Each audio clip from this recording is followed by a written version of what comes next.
4th Miss Universe and Vice President of the Miss Universe Asiana. Please welcome Mr. Nawat Isarakaisin.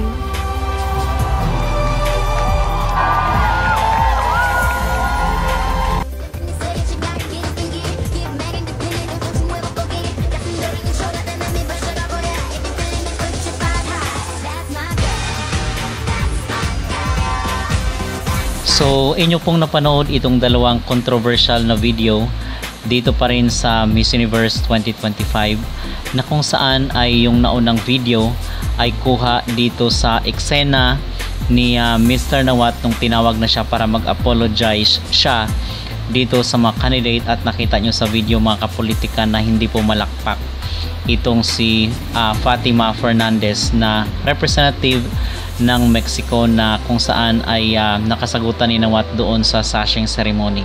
So base dito sa video na inyong nakita ay maliwanag na yung gesture na ipinakita ni Fatima ay hindi niya pa rin gusto itong si Mr. Nawat, or hindi niya matanggap itong pagsorry ng CEO ng Miss Grand International. So ibig sabihin dito ay totoo yung sinasabi nila na meron daw talagang behavior itong si Fatima Bush na representative ng Mexico.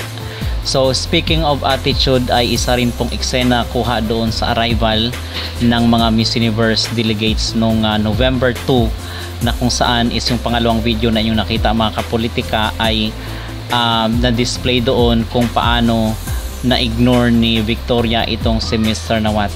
Kung kaya nung sa live ni Mr. Nawat nitong mga nakarang araw, sinasabi niya na bakit hindi daw nagpapakita sa kanya itong si Victoria sa mga ganap ng mga representatives or ng mga candidates ng Miss Universe 2025, at namumroblema siya kung saan hagilapin itong MU 2024 winner na si Victoria Carr.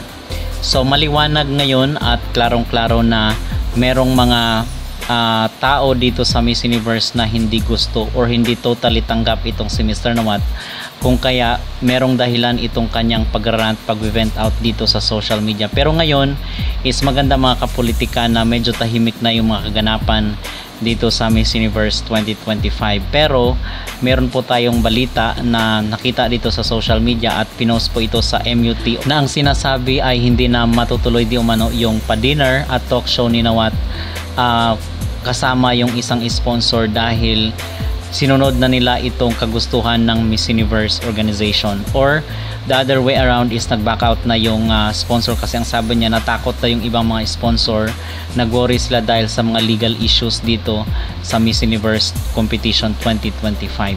So yun po ang pinaka-latest, at ayon dito sa kanilang official statement, Miss Grand International Public Company Limited as the official host organization of the 74th Miss Universe would like to inform the public that we must cancel the event Top 10 Special Dinner and Talk Show with Queen Victoria and Mr. Nawat.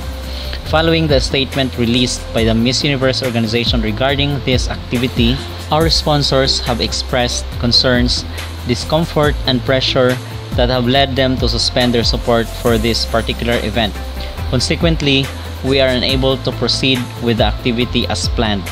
MGI PCL as the host organization sincerely apologizes to all fans and supporters for any inconvenience this may have caused, and we truly appreciate your continued enthusiasm and commitment in voting for and support your representatives. We remain fully committed to providing the best care, management, and media updates for all delegates participating in the 74th Miss Universe Thailand Host Committee. So ito mga kapolitika yung naging post at naging mensahe, pahayag at announcement ng Miss Universe Thailand na hindi na matutuloy yung dinner, na kung saan is nag-number 1 itong si Atisa sa pabotohan.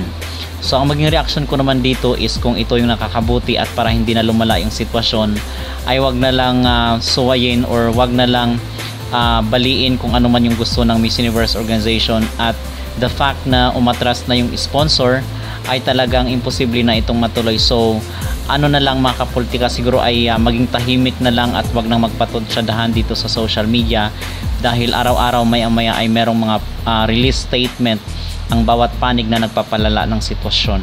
Okay? So maganda ito na kung saan is medyo tahimik ngayon yung 5th day 5 ng Miss Universe 2025. So base doon sa mga nakita natin mga kapolitika, itong si Victoria Caer at itong si Miss Mexico ay apparently meron silang mga behavior issue, at nag-worry tayo kasi hindi basis ngayon sa Miss Universe kung merong behavior issue or attitude problem ang isang candidate or wala. So ang maging basis lang daw nila is itong swimsuit, national costume, evening gown at itong personal interview. So yun ang maging basis, regardless kung may attitude issue yung candidate or wala, yun pa rin ang kukoronahan nila mga kapolitika. So kung behavior kasi is mas okay naman itong si Atisa Manalo, pero kung sa Miss Grand International ay hindi obra itong mga ganitong kung merong ugali yung isang candidate, talagang hindi obra doon sa Miss Grand International. So ganun talaga mga kapolitika, merong difference, merong distinction itong MGI at MU. So yun mga kapolitika, ang ating maging reaksyon at ang ating maging opinion dito sa mga nag-viral na video sa social media na patuloy na pinag-uusapan ng ating mga netizen. So ano po ang inyong mag-reaksyon kung kayo ang tatanungin dito sa ugali na ipinakita ni Victoria Caer kay Nawat at itong kay Miss Mexico na si Fatima Fernandez? Mag-comment down below at huwag kalimutang mag-like at mag-subscribe na rin kayo para updated kayo sa ating mga latest issue. Escándalo, de forma oficial se cancela la cena con Nawat y estas votaciones para elegir a un top 10. Soy Jens Castro y aquí te lo cuento. Así es chicos, hace instantes a través de este comunicado en la página oficial de Miss Universo Tailandia, Nawat se pronunció y dijo que se cancela la cena especial que iban a tener Nawat, Victoria Caer y las 10 ganadoras, las más votadas.